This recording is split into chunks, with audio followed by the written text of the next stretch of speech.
Hello, BookTube. Hello, friends. Welcome to Lizziefaye Loves Books. I'm Elizabeth, and it is already well past the middle of May, and this is finally my April wrap-up. And this is probably going to be my shortest wrap-up of the year to date because I did a lot of traveling in the month of April. Hopefully you have already seen my 3-part travel vlog, or if you have watched any part of it, thank you for watching that. I appreciate it. And because I was focusing on getting those videos done, it's just taken me a while to get around to this wrap up. And now that so much time has passed since the end of the month, and because of the fact that I didn't record everything in a timely fashion, I am having a hard time remembering everything that I read. I didn't read that much. Not really sure that I have it all recorded. Right now, I've got 13 books here, and I feel like I'm still missing something, but we're just going to go with these 13, and I might go ahead and mention a couple of others that I listened to at the beginning of May, simply because I was listening to them because of Amish in April. So at the beginning of the month, I was just scurrying around trying to get ready for my trip, but I did manage to listen to my 2 Jen McKinley books for the month of April. These are Killer Research. This is one of the Library Lovers mysteries, and then Strawberried Alive, one of the Cupcake Bakery mysteries. I enjoyed both of these. I couldn't tell you at this moment what they were about, other than this was about the people at the Cupcake Bakery, and this was about the people at the library. I think there was a wedding, or just after a wedding, in one of these. Maybe both of them, actually.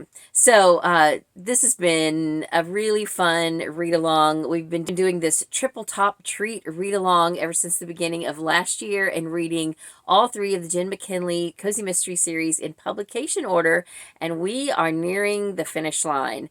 In fact, I have not read or listened to my books for this month, but I think after this month we may just have one more, and probably I won't even get to the last couple until next month, because I am just simply reading Star Wars books in the month of May. As y'all know, if you have paid attention even to my thumbnails and haven't bothered to watch those videos, I'm reading Star Wars books for May. But let's talk about April. So once I got on the road, I was listening to the tail end of a book that I had been supposed to read for book club a month or 2 ahead of that, and I had not gotten it done because I had the audiobook requested, I think, on Libby, and it just took its sweet time about getting to me. And that book was Happiness Falls by Angie Kim. Now, I did start this before I left, and I finished it up while I was on the road. I ended up enjoying this more than I thought I was going to. I knew that it was going to have something to do with a child who was nonverbal or non-speaking. And of course, if y'all know me, I have a daughter who is non-speaking.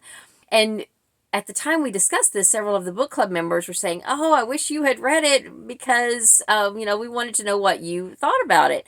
And I said, well, I would have listened to it, but, I'm like 38th on the list. So anyway, it was very interesting, and I learned some things that I didn't know before, such as, and whether or not they're actually true or just made up by this author, I don't know. But one of the things they said was that you shouldn't call a person nonverbal if they can understand words. You should call them non-speaking, because by saying nonverbal, you are saying that they don't have words, but maybe they have words in their brain, they just can't verbalize them. They can't say them out loud, but that doesn't mean they don't have words.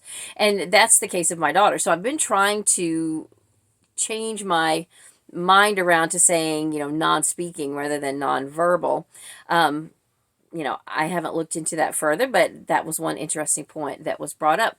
Anyway, this was a very interesting book. It's about a non-speaking child and their family. The father disappears while he is with the son, and the son comes home alone, and they don't know what has happened to the father. And that's the premise of it. So if that sounds interesting to you, then you might want to pick it up.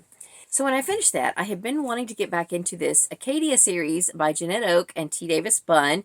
These are the last two books, and I had, I think, checked them out before I left and had them downloaded on my old phone. So I listened to The Distant Beacon, which is number 4 out of this 5-book series, and I started The Beloved Land. Now, I had listened to these before, but I have not ever listened to the spin-off series, and I've been really wanting to get to that, but I knew I was going to need to probably listen to some of these again just to kind of refresh myself.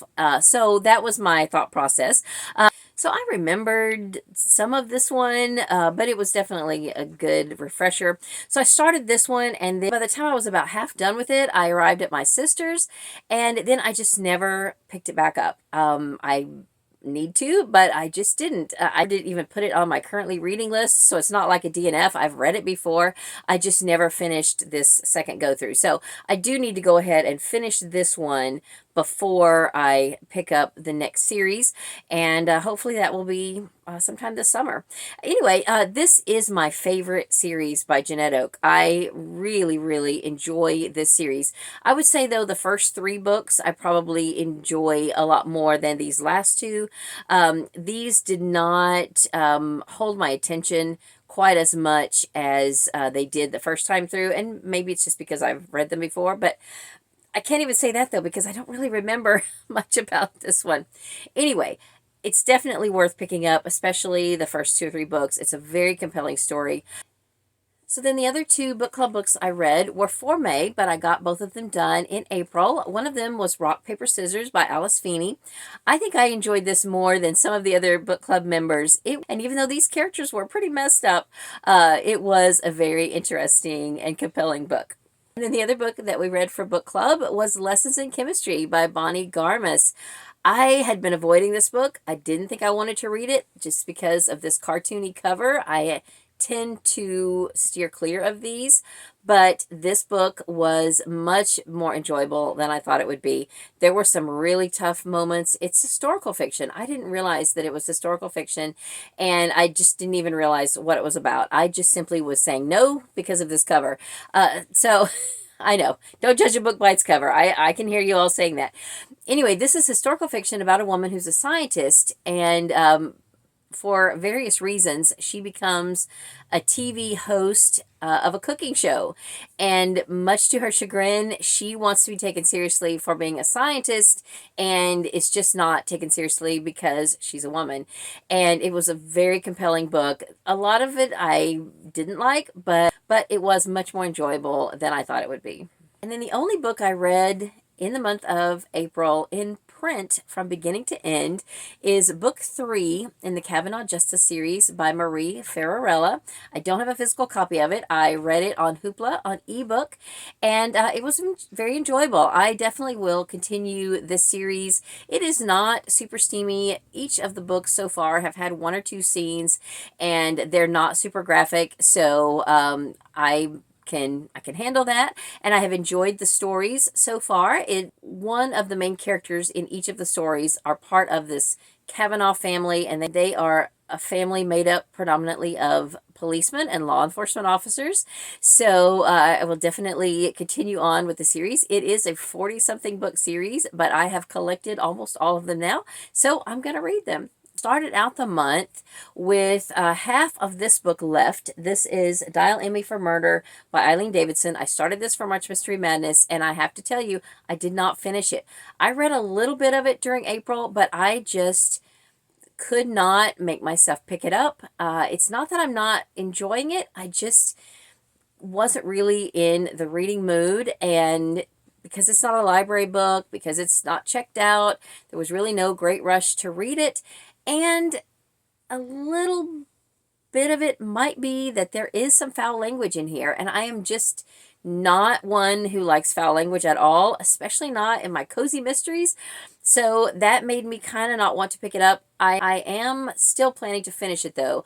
I just couldn't get it done, and I was picking up the Marie Ferrarella book more because it was checked out and going to expire soon, so I knew I needed to finish it, and I had taken with me several print books on the trip, but I just barely got my devotionals read each morning, and sometimes when we were on the road, I didn't even get all of that read. So it was just not going to happen. And so I've had to put aside a couple of my other books that I had planned to read for March Mystery Madness, and just say, okay, I'm going to have to come back to these at some point in the future. So I will keep this on my currently reading list and probably try to finish it in June maybe. But right now I'm reading Star Wars books, so I'm not going to read it in May. Then the rest of the books I read in April were all for Amish in April. I started a little bit early and I picked up The Lopsided Christmas Cake by Wanda Brunstetter. I wanted to go ahead and read this one so that I could read this one because I have 2 copies of this, and I decided to give one away. In fact, now I've decided to give both of these away, but I haven't sent them anywhere yet because when we were doing our live stream, I said, if you guys who win this will give me a chance, I want to try to find a copy or 2 of book 1 so that I can send them both together, because I hate to send somebody a book 2 without a book 1, especially now that I have read both of these and realized that book 2 definitely contains spoilers for book 1. And if you're going to read both of them, you need to read book 1 first and then read book 2. Anyway, that being said, I enjoyed both of these a lot. The series, it's a duology. It's about twins, and one of them is the more, A-type, and then the other one is more of a creative, free spirit, and it's their story about inheriting their grandmother's property or their grandparents' home and store. They move there. They are grown. They're, kind of almost past marriageable age, and have just about reached old maid status. So they begin running their grandparents' store. They've inherited it, and it goes from there. So I enjoyed both the characters a lot, and I enjoyed both of the stories. And so far, I've been unsuccessful in finding a copy of the first book. I don't even have one on my own shelves.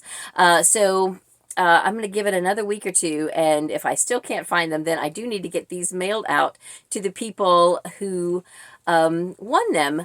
I will put it in the description below, the winners, because I don't trust my memory right now to say who the winners were, but I did draw twice during the live stream, and I will put in the description below in case you're curious to know if you won one of these books or not. So our prompts were AMISH. A was for anything, so I am counting both of these books for my anything Amish. And M was for mystery, so for mystery, I read Cappy King and the Puppy Caper by Amy Lillard. This was really fun. I enjoyed it a lot. Not as fun as the title might lead you to believe, but still, it was a good, cozy mystery. Not really faith-based so much, but just a straight-up cozy mystery. It was about Cappy, who I believe is a nickname for Kathy, but she happens to be the cap maker for her community. And in this story, her neighbor is killed, and her neighbor has a young adult son with special needs, and she has a daughter who's been shunned. So when she's able to get in touch with the daughter comes home, and they work together to try to solve her mother's murder, because the brother has been accused of it and is in jail, and they need to try to, clear him and get him out of jail and, figure out who killed the mother. So that's what this is about. There are 2 more in this series. I have the second one still checked out, but I've been busy reading Star Wars books and listening to Star Wars podcasts, and I haven't listened to it. I think it's going to expire within 24 hours of when I'm filming this video. So hopefully I will make myself pick it up and put down the podcast long enough to pick it up and listen to it so that I don't have to waste that borrow. But I thought it was a fun book, a fun introduction to the series, and I am looking forward to reading more from the series. We said that I would be for information, and if you just couldn't bring yourself to read any nonfiction about Amish, that you could use it for inspirational, but I went with information, and I actually listened to 2 different nonfiction books regarding the Amish. One of them I didn't get to until after May the 1st, but I'm going to go ahead and tell you about both of them now. I can't even remember now which one I listened to first. I think it was this one about the history of both Quakers and Amish. It was on Hoopla, and I don't have a physical copy of it, but it was quite interesting, and definitely a history book about both of these faiths, and I enjoyed it. Then right after May the 1st, because this was going to be leaving Audible Plus, I decided to go ahead and listen to it. This is Amish Grace, How Forgiveness Transcended Tragedy by Donald B. Craybill, Stephen M. Nolt, and David L. Weaver Zerker.